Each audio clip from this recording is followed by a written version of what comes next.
우리 옆에 있는 성도님들 보고 이렇게 한번 인사해 주시겠습니까? 당신을 보니 따뜻합니다 라고 한번 인사해 주십시오.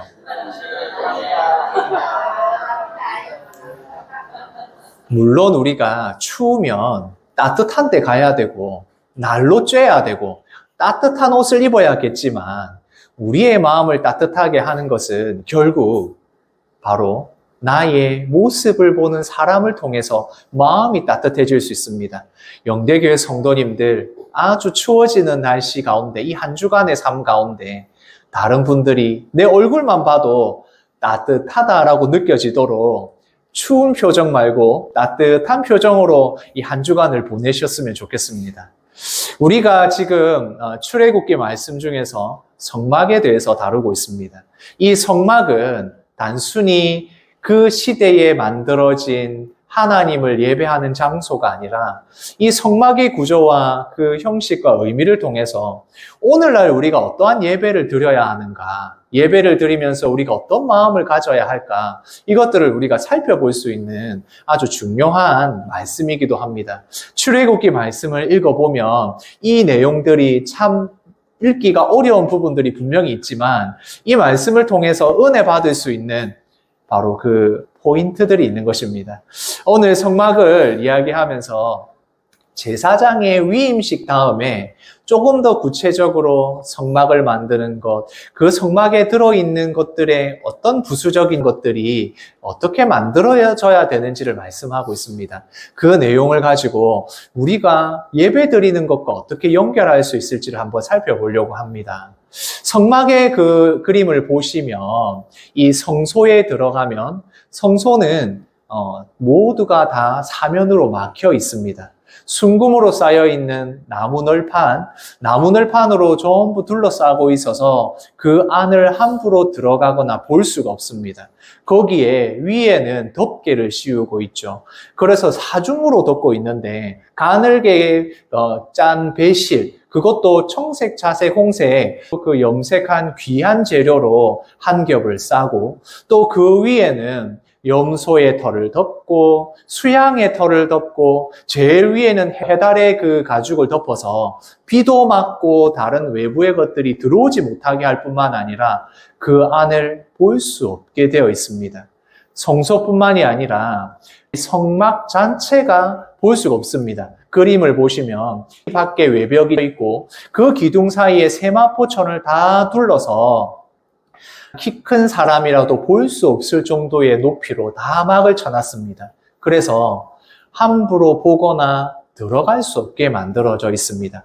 입구는 단 한 곳밖에 없고 이곳을 통해서만 들어올 수가 있습니다.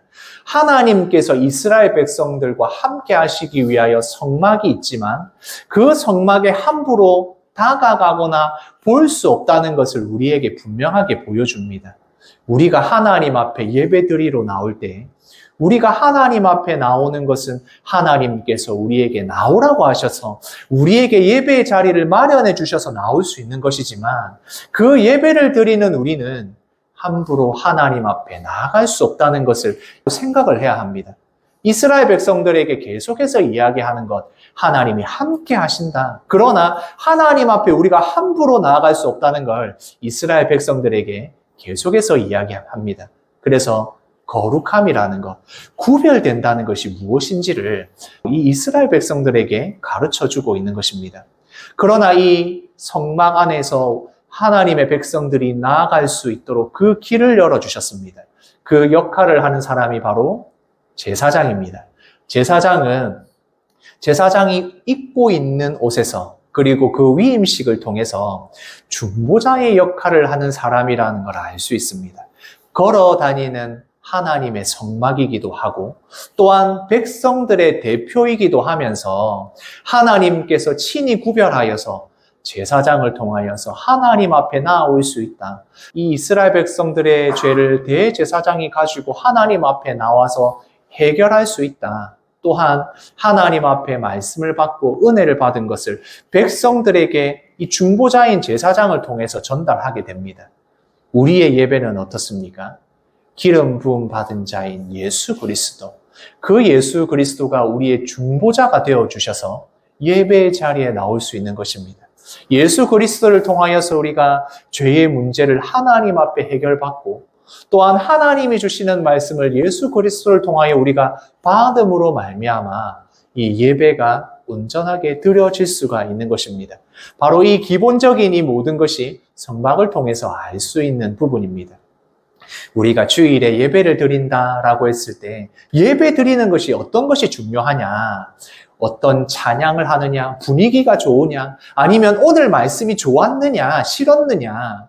이런 것이 아니라 예수 그리스도로 말미암아 예배 자리에 나오고 예수 그리스도로 말미암아 우리의 죄의 문제가 해결되었음을 확인하고 또한 예수 그리스도를 통하여 하나님의 말씀을 듣고 우리 안에 계신 성령 하나님을 통하여 그 말씀을 깨달음으로 한 주간 살아갈 수 있게 되는 것, 이게 예배의 핵심이라고 말할 수 있는 것입니다. 우리가 그 예배를 드림에 있어서 여러 가지 것들이 있지만 오늘 이 성막을 만드는 그 과정 가운데에 몇 가지를 살펴보자면 바로 하나님이 어떤 것을 핵심에 두느냐 하는 것입니다. 성막의 제사는 예배의 핵심이 무엇인가를 우리에게 가르쳐주고 있는 것입니다. 그 예배 중에 기도가 있습니다. 우리가 예배 드리는 가운데 기도를 드리지 않습니까? 이 기도는 바로 성막 안에 있는 분향단에서 하나님 앞에 올려드리는 향기다라는 걸 우리가 지지난주를 통해서 말씀을 우리가 살펴보았습니다. 이렇게 기도를 드리는 것이 분향단에 향기를 피워 올리는 것으로 우리가 말할 수 있는데, 그러면 이 제사장이 그 향을 올려드리게 되어 있습니다. 그 향을 어떻게 올려드리느냐? 위에 있는 성경 말씀을 같이 읽겠습니다. 아론이 아침마다 그 위에 향기로운 향을 사르되 등불을 손질할 때에 살을 찌며, 그 밑에 있는 것도 같이 읽어볼까요? 또 저녁 때 등불을 켤 때마다 살을 찌니 이 향은 너희가 대대로 여호와 앞에 끊지 못할지며. 아론이 대제사장이 하나님 앞에 이 향기를 올려드리고 피워야 하는데 아침마다 해야 하고 저녁마다 해야 합니다. 아침마다 저녁마다 이 향을 피워 올려서 이것이 바로 하나님의 백성들이 여호와 앞에 끊지 못한 향이 된다라고 말씀하고 있습니다. 기도는 우리가 주일에 드려지는 예배에만 하는 것이 아니라 우리의 아침마다 저녁마다 하나님 앞에 기도하고 올려드립니다. 과거에는 제사장이 그 직분을 맡아 일을 감당했다면 이제 분향단에서의 향은 우리 모든 성도님들이 올려드릴 수 있게, 향을 피워 올릴 수 있게 되어 있습니다. 그래서 우리는 날마다 기도합니다. 아침마다 저녁마다 그것을 향을 피우면 하루 종일 그 향이 그 성소를 가득 채우게 됩니다. 그 향이 가득 차면 하나님께서 시내산에서 구름이 빽빽하게 하여서 하나님의 백성들을 가리워서 죽지 않도록 하였듯이, 그리고 성소에서 그 향을 피워 올림으로 말미암아 죄인된 하나님의 백성들 하나님 앞에 나올 수 있듯이 우리가 하나님 앞에 담대하게 나아갈 수 있게 되는 것입니다. 기도는 매일매일 하나님 앞에 올려드리는 우리의 향이 되어야 하는 것입니다. 주일에 기도하시고 끝나면 안 된다고 지금 말씀을 드리는 겁니다. 매일매일의 삶 가운데 기도함으로 말미암아 우리는 하나님 앞에 담대하게 나아갈 수 있게 되는 것입니다. 단순히 하나님 이거 들어주셔야 합니다. 하나님 저 이거 필요합니다. 꼭 위기의 순간에 필요할 때만 구하는 그런 기도, 물론 하나님이 기뻐 받으시는 기도이겠지만 매일매일의 삶 가운데서 기도함으로 성소에 향을 피워 올려 그 성소가 그 향으로 가득 채워지듯이 우리가, 성전된 우리가 하나님 앞에 기도함으로 그 향을 채워 올려드리는 그것이 반드시 필요한 것입니다. 하나님께서 끊지 못할 것이다. 영원히 하나님 앞에 해야 할 향기로운 것이다. 기도다라고 우리에게 말씀해 주고 계시는 겁니다. 기도는 언제부터 언제까지요? 아침부터 저녁까지. 이 말은 아침에 피워드린 이 향기가 꺼지기 전에 저녁에 다시 올려드리면 어떻게 되겠습니까? 24시간 향이 계속해서 이 성소에 향이 머물게 되는 것입니다. 우리의 기도는 날마다 이루어져야 하는 것입니다. 날마다 하나님과 교제하고 만나기 위해 필수적인 것이 바로 기도입니다. 필요한 것을 구하는 기도도 좋고 우리의 일상에 있었던 모든 일을 아뢰는 기도도 참 좋습니다. 제가 어릴 때에 제가 이제 아버지가 목사다 보니 다른 지역으로 옮겨 다닐 때가 있었습니다. 어린 시절에 아주 다른 환경에 간다는 것이 그 생각을 지금 기억을 해보니 쉽지 않았던 것 같습니다. 새로운 친구들, 새로운 환경, 적응하는 게 참 쉽지가 않았습니다. 아마 예린이보다 조금 더 나이가 많았나 싶습니다. 한 4학년, 5학년쯤이었나? 정확하게 기억이 나진 않습니다만 그때 그 환경이 되게 제가 어려웠나 봅니다. 그래서 저는 학교에 가면서 또 학교에 돌아오면서 기도하기 시작했습니다. 하나님, 오늘 이런 일이 있습니다. 그러니까 이제 어린 시절에 그 기도를 왜 했겠습니까? 너무 이 환경 적응이 잘 안 되니까 아마 그런 기도가 나왔던 것 같습니다. 그러면서 제가 하나님과 교제하는 것, 기도하는 것이 무엇인가를 그때 알았던 것 같습니다. 날마다 기도하시면서 하나님과 만나고 교제하는 것이 무엇인지를 우리 영대교회 성도님들 아마 잘 하고 계시겠지만 한 번 더 강조를 드립니다. 기도는 언제 하는 거라고요? 아침부터 저녁까지. 이렇게 말씀드리니까 그럼 아침부터 저녁까지니까 아침에 7시 기도 한 번 하고 저녁에 10시 끝나서 이제 기도 끝. 이게 아니라 계속해서 기도가 이루어져야 한다라고 우리에게 알려주고 있는 것입니다. 성전된 우리가, 성전된 몸 안에서 우리가 기도함으로 하나님과 교제하고 만나시는 그것이 아주 중요한 것입니다. 그리고 말씀에서 보면 속전을 드려야 된다라고 말씀합니다. 자기의 생명의 속전을 여호와께 드릴지니 라고 말씀합니다. 이 속전이라는 것은 하나님의 성전에 성막에서 드리는 모든 사람이 의무적으로 내야 하는 것입니다. 20세 이상이 되는 남자들에게 내야 하는 것인데 이후에 말씀해 보면 성전에서 반세계를 내야 된다라는 게 바로 이 속전입니다. 그런데 갑자기 이것이 왜 나오느냐 한번 살펴보려고 합니다. 생명의 속전, 다른 말로 하면 이것을 내어야 죽지 않는다라고 말씀에서 표현하고 있습니다. 말씀에서 보면 죽지 않는다라는 걸 다른 말로 하면 재앙에서 벗어날 수 있다 이 말이고 재앙은 전염병 같은 것을 말합니다. 그런데 이 전염병이 우리가 얼마 전에 지나왔지만 코로나 때문에 얼마나 힘들었습니까? 과학이 발달한 우리도 그 코로나 때문에 많이 힘들어했는데 예전에는 어떻겠습니까? 전염병이 돈다 그러면 어떻게 손 쓸 수 있는 방법이 없습니다. 과거에는 그냥 다 죽어나가는 겁니다. 그러니까 바로 재앙과 전염병은 동일한 것이고 이것이 바로 하나님의 진노다라고 생각하기도 했습니다. 그러니까 이 속전을 내게 되면 하나님께서 그 죽음에서 너희를 피하게 하신다, 살려주신다라고 이야기하는 겁니다. 다르게 이야기하면 이 속전이 생명의 값이다라는 것은 하나님께서 그 백성을 지켜주신다는 의미도 됩니다. 그래서 이 속전을 내라 하는 말은 무슨 말이냐? 모든 사람이 동일하게 가난하든 부자든 아니면 계급이 높든 상관없이 모든 사람의 생명은 동일하다. 그 동일한 생명을 하나님께서 붙들고 계신다. 그러니 이것을 낼 때에 하나님께서 너희를 지켜주시는 걸 경험하라. 그래서 생명의 값인 속전을 내라는 걸 이야기합니다. 말씀해 보면 바로 이것을 모든 사람이 20세 이상 되는 사람이 내니까 이걸 얼마를 내는가를 보면 백성의 숫자가 얼마인지를 알 수가 있습니다. 몇 명이나 되는지 알 수 있으니까 나중에 인구조사를 할 때에 바로 이 속전이 사용되게 됩니다. 얼마를 냈느냐를 보면 우리 백성들이 몇 명이다라는 걸 알 수 있게 되는 것입니다. 그래서 하나님 앞에 나아간다. 지금까지 살펴본 거를 보면 하나님께서 우리에게 오셔서 성막이라는 게 세워지고 하나님의 백성들이 나오게 만들어 놓으셨지만 하나님 앞에 잘못 나아가면 죽을 수 있습니다. 이것은 생명의 위협이 되는 죽을 수 있는 문제인 것입니다. 그런데 하나님께서는 속전을 내게 하셔서 그것을 통해서 너희 생명이 보존된다라는 걸 말씀해 주시는 겁니다.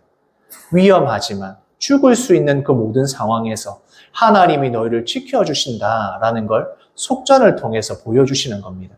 그것은 다른 말로 이야기하면 하나님 앞에 나아가서 죄의 문제가 해결되고 우리가 죽지 않을 수 있는 이 구원은 그냥 이루어지지 않는다는 걸 우리에게 말씀해 줍니다. 우리가 예수님을 믿으면 구원받는다, 예수님을 믿으면 구원받는다 이렇게 단순하게 말하면 이것이 꼭 공짜인 것처럼 느껴지지만 이스라엘 백성들에게 주신 이 성막을 보면 구원이라는 것은 절대로 그냥 이루어지는 것이 아니다. 값싼 것이 아니다라는 걸 이스라엘 백성들에게 가르쳐주고 있는 것입니다. 동일하게 우리도 마찬가지입니다. 우리가 받은 구원의 은혜, 이것을 그냥 쉽게 생각해버리면 안 되는 것입니다. 이 구원은 그냥 이루어지지 않습니다. 그래서 하나님께서는 성막의 여러 가지를 통해서 이 구원이라는 것은 절대 쉽게 이루어지는 것이 아니고 죄를 용서받는 것이 절대로 쉽지 않다는 걸 말씀해주고 계시는 겁니다. 누군가가 죽어야 되고 생명을 끊어야 되고 하나님 앞에 속전을 내야 되고 하나님 앞에 함부로 나올 수 없고 하나님 앞에 분향함으로 그 향을 올려서 가득 채워야 하고 이런 것들을 통해서 계속해서 말씀해 줍니다. 같이 읽겠습니다. 구원은 그냥 이루어지지 않는다. 하나님의 백성들에게 계속해서 이것을 보여주시는 것입니다. 또한 제사장이 하나님 앞에 나아갈 때에 그 번제단과 성소 사이에 노수로 만든 물두멍이 있어서 그곳에 손과 발을 씻어서 나가게 되어 있습니다. 말씀에서 보면 물두멍에 대해서 어떻게 만들어라 하는 걸 말씀해 주시면서 거기에 씻지 않으면 너희는 죽는다. 씻어야만 죽기를 면한다 라고 말씀하고 있습니다. 그래서 이스라엘 백성들에게 성막의 구조나 이런 걸 말씀하시고 너희가 이걸 하지 않으면 죽는다. 이것을 하지 않으면 죽는다 라고 이야기합니다. 그만큼 죄의 문제를 해결한다는 게 쉽지 않다. 하나님 앞에 너희가 그냥 나올 수 없다는 걸 분명하게 말씀합니다. 우리의 손과 발을 씻듯이 정결한 마음으로 하나님 앞에 예배하러 나오지 않으면 안 된다. 우리의 마음과 우리의 중심을 보시는 하나님 앞에 예배할 때 예배드리러 나오는 그 사람의 중심과 마음은 물로 씻는 것보다 더욱 정결해야 한다라고 우리에게 말씀해 주고 있습니다. 우리는 하나님 앞에 예배하러 나올 때 그냥 나올 수 없습니다. 이스라엘 백성들은 죽기를 각오하고 나와야 합니다. 손과 발을 씻으면서 자신들의 마음을 씻고 제사장들이 성소 안으로 들어갈 수 있게 되는 것입니다. 그 이후에 말씀해 보면 거룩한 기름과 거룩한 향에 대한 말씀이 나옵니다. 이 거룩한 향을 만드는 방법이 구체적으로 나와 있는데 그 거룩한 기름을 만들 때에 사용되는 것이 나와 있고 거기에서 당부하고 있는 것이 있습니다. 이것을 아무데나 쓰지 마라. 성막과 성막에 있는 기구들과 제사장을 구별할 때 사용하는 것 말고는 함부로 사용하면 너희가 죽게 된다. 이스라엘 백성들 중에 끊어진다. 라고 말씀합니다. 거룩한 향도 마찬가지입니다. 하나님 앞에 올려드리는 이 향이 다른 곳에 사용하거나 너희가 임의로 맡으려고 하면 죽는다라고 이야기합니다. 마찬가지로 하나님 앞에 구별된 백성으로 살아가야 하는 그 거룩함이 무엇인가, 구별함이 무엇인지를 우리에게 말씀하고 있습니다. 우리는 세상 가운데 살아갑니다. 수많은 흰 달걀 가운데, 이 수많은 계란 가운데 어쩌면 우리는 푸른색 계란일 수 있습니다. 저런 계란이 어떻게 있을 수가 있나? 저런 게 어떻게 존재할 수 있을까? 너무 눈에 띄는 것이 어쩌면 하나님의 말씀으로 살아가는 주의 성도들일 수 있습니다. 그러나 하나님께서는 우리에게 요구하십니다. 함부로 사용하지 마라. 함부로 그 기름을 쓰지 말고 함부로 그 향을 사용하지 말라. 다른 곳에 사용하지 말라고 하십니다. 우리가 세상 가운데 살아가지만 이 세상에 있는 생각과 모든 것에 섞여 들어가지 말고 구별된 백성으로 살아가라고 말씀하십니다. 그것을 위하여 우리에게 기름 부음 받은 예수 그리스도를 보내어 주셨고 성령 하나님이 내 안에 계셔서 이 땅 가운데에 세워진 수많은 하얀 계란 중에 파란 계란처럼 성막이 성전이 되게 하신 겁니다. 내가 있는 그곳에서 내가 바로 그 역할을 하는 것입니다. 하나님 앞에 기도로서 연기를, 향을 올려드리는 사람, 하나님 앞에서 구별된 기름 부음 받은 자로서 살아가는 삶, 하나님께서 우리에게 바로 그러한 삶을 원하시는 것입니다. 앞에 그림을 보시면 도자기가 있습니다. 둘 다 도자기이긴 한데 오른쪽에 있는 거 뭔지 아시겠습니까? 아마 아이들은 잘 모를 수 있지만 연세가 좀 있으신 분들은 알 수 있을 겁니다. 이 뭔지 아십니까? 세개된 거, 요강입니다. 저도 어릴 때 사용했던 기억이 있습니다. 요강이 무엇이냐? 밤에 예전에는 화장실이 멀리 있으니까 거기까지 갈 수 없으니까 요강이 있어서 그 요강에다가 쉬를, 큰 것까지는 모르겠는데 쉬를 해서 그것을 모아놨다가 아침에 버리는 게 요강입니다. 그 요강은 왼쪽에 있는 것도 마찬가지겠지만 똑같이 도자기입니다. 그런데 어디에 사용되느냐에 따라서 더러워라고 하는 요강이 될 수도 있고 진짜 멋진 장식품으로서 아름다운 예술품으로서 도자기가 될 수 있습니다. 저 도자기를 요강으로 쓰면 요강이 됩니다. 어디에 사용하느냐에 따라서 같은 재료를 만들고 어떤 멋진 재료와 형태가 있어도 요강이 될 수도 있고 도자기가 될 수도 있습니다. 우리 성도님들, 영계교회 성도님들, 내가 구별된 자로 살아간다는 것은 어떻게 사용되느냐에 따라 달라지는 것입니다. 세상에서 섞여 살면 세상 사람이 되는 것입니다. 지금 예배를 드리고 나아가서 똑같은 생각과 가치관을 가지고 살아가면 그냥 세상 사람이 되는 겁니다. 그러나 우리가 구별된 사람으로 살아갈 때 그 쓰임도 그 가치도 달라지는 것입니다. 요강이나 도자기나 별반 다르지 않습니다. 생긴 것도 제가 보니까 물론 좀 다릅니다만 다르지 않은 것 같습니다. 그러나 어떻게 사용되느냐에 따라서 완전 다른 도구가 되는 것입니다. 구별된 자로 살아간다는 것입니다. 그리고 말씀에서 보면 이제 이 성막의 기구들을 만들 사람들, 그 일을 감당한 사람들을 세우게 됩니다. 부살렐과 오홀리압이라는 사람이 나옵니다. 어떤 사람이 성막을 만들 것이냐 이야기할 때 그들이 어떤 재능과 능력을 가지고 있느냐부터 그 기준을 삼지 않습니다. 그들이 하나님의 영에 충만할 때 하나님의 영에 충만한 이 사람들을 세워서 그들을 통하여 이 성막의 기구들을 성막을 만들도록 했습니다. 물론 이 부살렐과 오홀리압이라는 사람이 이 모든 금속을 다루는 일이며 천막을 만드는 일이며 이런 것들에 재능이 있는 사람들입니다. 그러나 기준은 제일 먼저 나오는 것은 하나님의 영, 성령에 충만한 자들을 세웠다라고 말씀합니다.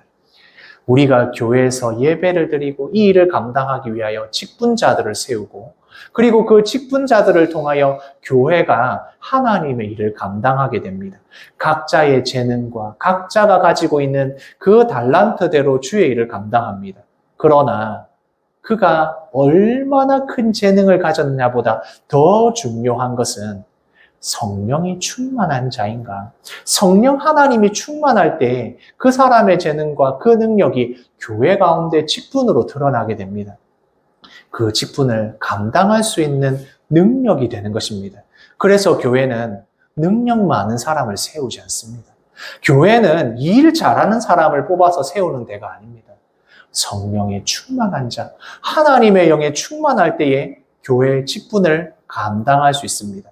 그렇게 할 때 우리가 좀 부족하고 우리의 재능이 없고 능력이 없어도 성령 하나님께서 그것을 채워주십니다. 제가 말씀을 전하는 주일마다 한 번씩 가슴이 뜨끔뜨끔할 때가 있습니다. 오늘 주일에 준비가 잘 안 돼 있는데 괜찮을까? 이거 괜찮을까? 내가 말씀을 묵상하고 하는 것은 열심히 했는데 이것이 잘 전달이 될까? 가슴이 뜨끔뜨끔할 때가 있습니다. 그럴 때마다 기도합니다. 하나님, 성령 하나님, 저의 부족함을 채워주시고 내가 연약하고 부족함으로 다 하나님의 말씀을 전달하지 못한다 할지라도 성령 하나님 채워주십시오. 기도합니다. 저의 연약함과 부족함을 너무 잘 알기에 저는 매일매일 기도하면서 매주 기도하면서 이 하나님의 말씀을 전하는 사역을 감당할 수밖에 없습니다. 성도님들 어떠십니까? 성령 하나님께서 우리의 부족함을 채워주실 때 우리 교회의 이 직분들을 감당할 수 있고 교회를 섬기게 되고 내가 해야 할 일들을 하게 되는 것입니다. 결국 우리 교회는 재능으로 움직이는 것이 아니라 바로 성령 하나님의 충만함을 입은 사람들이 교회 일을 감당할 수 있게 되는 것입니다.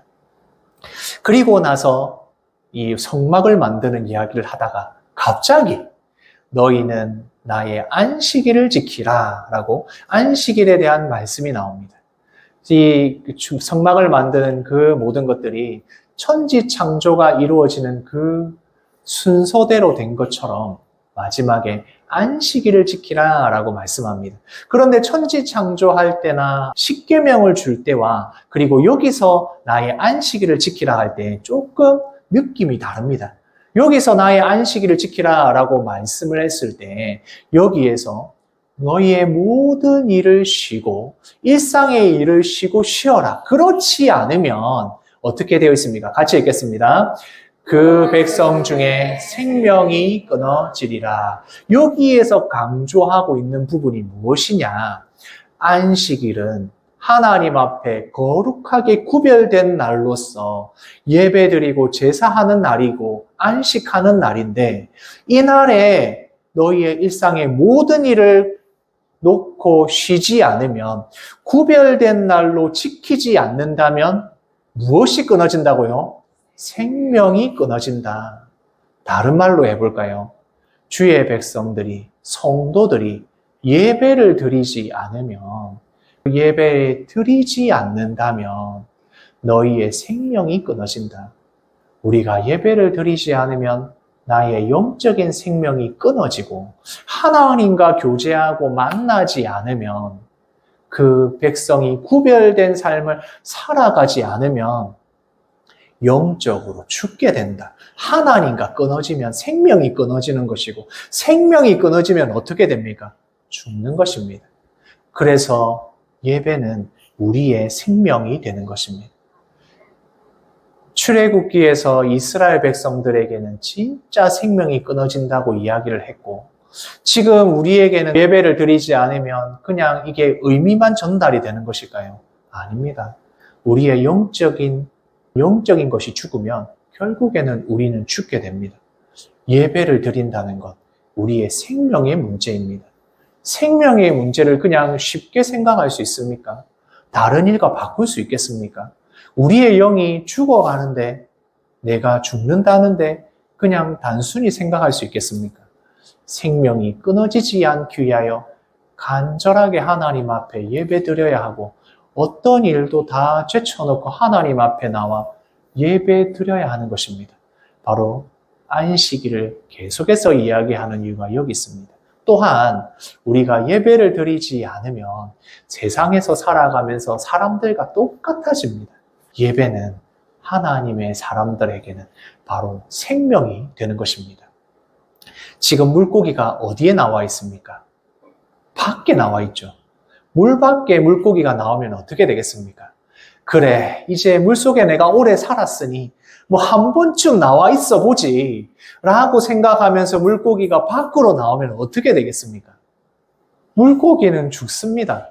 물고기는 밖에서 살아갈 수 있습니다. 얼마간은 뻐끔뻐끔거리면서 파닥파닥거리겠지만 결국에는 죽습니다. 우리의 예배는 그런 것입니다. 영적으로 내가 살기 위하여 드려야 되는 것이 예배입니다. 하나님의 백성으로서 구별된 이 날을 주셔서 이 날에 우리가 예배를 드림으로 말미암아 우리의 영이 살 수가 있는 것입니다. 말씀을 같이 읽겠습니다. 이는 나와 이스라엘 자손 사이에 영원한 표징이며 나 여호와가 엿새 동안에 천지를 창조하고 일곱째 날에 일을 마치고 쉬었음이니라. 하나님께서는 말씀하십니다. 우리가 왜 예배를 드려야겠습니까? 우리가 예배를 통하여 얻게 되는 것이 무엇입니까? 우리가 이 거룩한 날로 구별하여 예배드림으로 말미암아 우리는 하나님의 백성이라는 것을 우리가 하나님 앞에서 확인하게 되고, 또한 이 날을 통하여서 모든 세상의 일들을 쉬고 구별된 백성으로서 예배드림으로 말미암아 하나님과의 영원한 언약을 확인하게 되는 것입니다.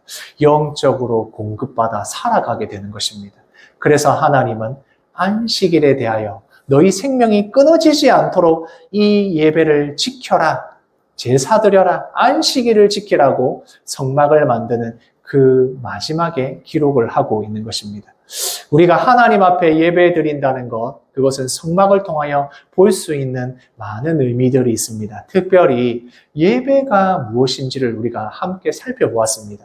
제가 찾아보니까 이 성막의 구조가 이렇게 표현되어 있는 영상이 있어서 그 영상을 하나 보시면서 함께 은혜를 나누면 좋겠습니다. 하나님의 백성들 그 가운데에 성막이 있고 그 성막 안에 있는 구조들이 있습니다. 성막의 입구로 들어가게 되면 그 안에는 번제단이 있습니다.